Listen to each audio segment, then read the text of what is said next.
Assalamualaikum warahmatullahi wabarakatuh.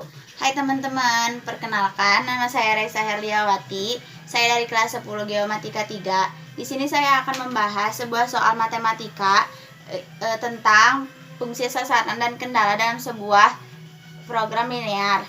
Sebelum kita membahas soal tersebut, kalian harus tahu nih apa itu fungsi sasaran dan kendala dalam program linear.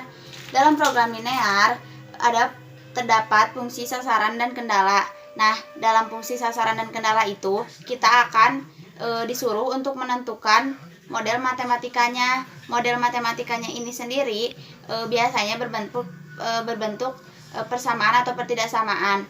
Nah, dalam model matematikanya ini terdiri dari dua bagian. Bagian pertama itu ada kendala. Kendala di sini biasanya merupakan bentuk pertidaksamaan, dan kendala di sini biasanya tentang keterbatasan aspek dalam pembahasan linear. Yang kedua itu ada fungsi objektif atau fungsi sasaran. Fungsi objektif di sini adalah untuk menentukan nilai maksimum dan minimum. Nah, teman-teman, di sini kan kalian udah tahu tuh apa itu fungsi sasaran dan kendala. Nah, setelah ini kita akan bahas ya sebuah soal yang menjelaskan tentang kendala pertama saja. Teman, ini ya contoh soalnya. Di sini kita bacain dulu ya soalnya. Suatu jenis roti membutuhkan 100 gram tepung dan 200 gram mentega. Roti jenis lain membutuhkan 150 gram tepung dan 100 gram mentega. Jika tersedia tepung 1,5 kg dan mentega 2 kg, sedangkan barang yang lain tersedia, maka model matematikanya adalah. Nah, teman-teman, di sini kita cuma ada satu bagian ya, yaitu cuma ditanya model matematikanya aja.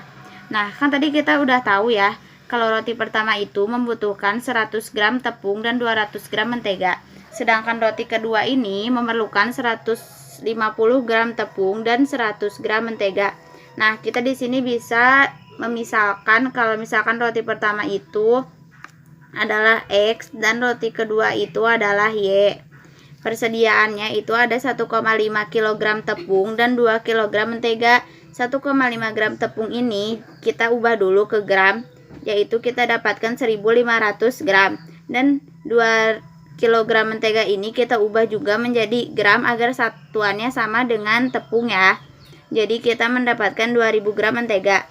Selanjutnya di sini kan aku udah nyiapin tabel. Nah, tabel di sini akan kita isi tepung. Kita masukin ini roti pertama ya. Roti pertama itu terdiri dari 100 gram tepung dan 200 gram mentega.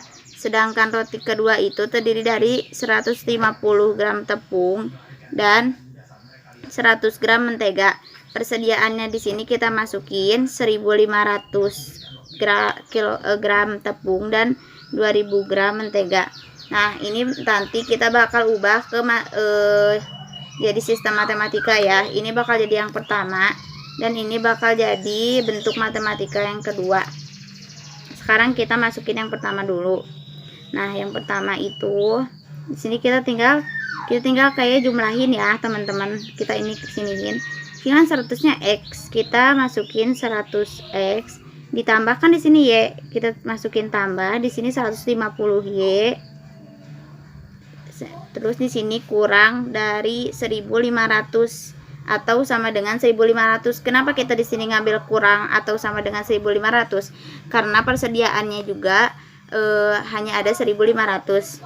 Dan kita masukin yang kedua yang di sini ke sini juga ya.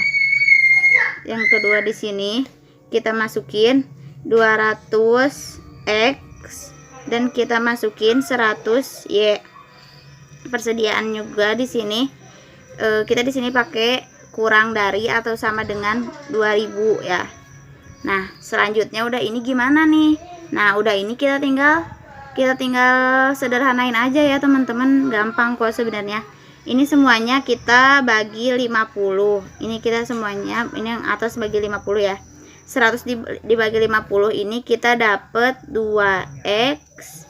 Ini 150 dibagi 50 itu kita dapat ditambah 3Y. Dan 1500 ini kita masukin ya, ini kurang dari. Nah, 1500 ini kita bagiin 50 dapet, terus kan bagi, ini bagi ya, ini 150 berarti dapat 30 ya teman-teman. Nah yang kedua ini dibagi berapa nih, kita harus sama juga nih. Kalau yang ini dibagi 2, ini dibagi 100, ini juga harus dibagi 100. Kita di sini bakal bagi 100 ya teman-teman. 200 dibagi 100 ini kita dapat 2x ditambah kita dapat 1 y, kan di sini 1 y, maka cukup ditulis y saja ya. Kita masukkan kurang dari atau sama dengan ini 2000 dibagi 100, kita dapat, kita coret, kita dapat 20. Nah selanjutnya kan karena di sini itu x-nya itu harus positif, maka x-nya itu harus lebih besar atau sama dengan 0, atau y-nya itu lebih besar atau sama dengan 0. Maka kita di sini tinggal masukin aja ya semuanya. 2x ditambah 3y. Kita tinggal pindahin aja ya ke sini. Kita pindahin 2x, ini tuh kita dapat model matematikanya 2x ditambah 3y kurang dari atau sama dengan 30, kita masukin ke sini. Terus selanjutnya kita dapat 2x ditambah y kurang dari atau sama dengan 20, x lebih besar atau sama dengan 0, dan y lebih besar sama dengan 0.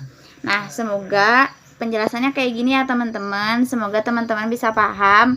Mohon maaf kalau ada kekurangan atau kesalahan.